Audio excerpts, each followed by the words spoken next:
केरल, महाराष्ट्र और north east के राज्यों में कोरोना के केस बढ़ते नजर आ रहे हैं। देश भर में इस वक्त मौजूद कुल एक्टिव केस के करीब 80% केस इन्हीं राज्यों से हैं। महाराष्ट्र के कैबिनेट मंत्री नितिन राउत और मुंबई की मेयर किशोरी पेडनेकर ने हाल ही में तीसरी लहर के आने की बात कही है। महाराष्ट्र में बढ़ रहे संक्रमण को देखते हुए जल्द नई पाबंदियों का ऐलान किया जाएगा। तो क्या वाकई तीसरी लहर आ चुकी है? देश के जिन राज्यों में कोरोना के केस बढ़ रहे हैं उसका कारण क्या है, इसे लेकर हमने एक्सपर्ट से बात की। लेकिन इससे पहले ये देख लीजिए कि किन किन राज्यों में कोरोना के केस बढ़ रहे हैं। देश के कुल एक्टिव केस के करीब 80% केस केरल, महाराष्ट्र और नॉर्थ ईस्ट में हैं। इस वक्त केरल में 2,37,000 एक्टिव केस हैं।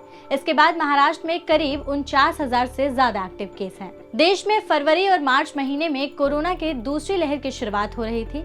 हमने फरवरी-मार्च महीने में आए कोरोना केसेस का अभी की सिचुएशन से कंपैरिजन करने की कोशिश की। हमने देखा कि 5 फरवरी को देश में 11,000 केस थे, जो 5 मार्च तक बढ़कर 18,000 तक पहुंच चुके थे।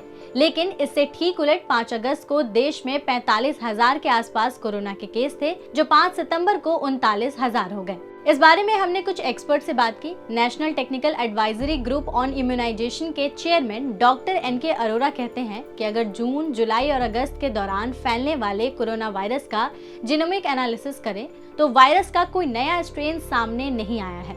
फिलहाल जो केस आ रहे हैं वे उन लोगों में से हैं जिन्होंने अभी तक इम्यूनिटी डेवलप नहीं हुई है। वहीं Indian council of medical research के वैज्ञानिक डॉक्टर समिरन पांडा के मुताबिक आने वाले दिनों में किसी भी लहर की इंटेंसिटी इतनी ज्यादा नहीं होगी जितनी कि अप्रैल-मई में दूसरी लहर के दौरान देखी गई थी। साथ ही वो लहर पूरे देश को प्रभावित नहीं कर सकेगी। तो ऐसे में सवाल ये उठता है कि राज्यों में केस आखिरकार क्यों बढ़ रहे हैं, और जहां केस बढ़ रहे हैं क्या वहां कोरोना की तीसरी लहर का आना मान लेना चाहिए। ICMR के चौथे सीरो सर्वे के मुताबिक केरल में केवल 44 और महाराष्ट्र में 58 लोगों में ही एंटीबॉडी मिली थी।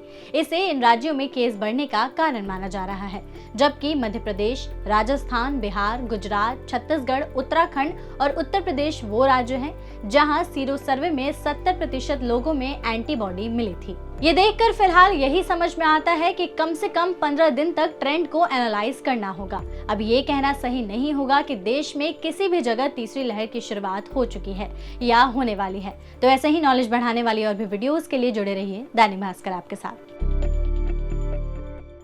शेयर और डाउनलोड करें दैनिक भास्कर ऐप।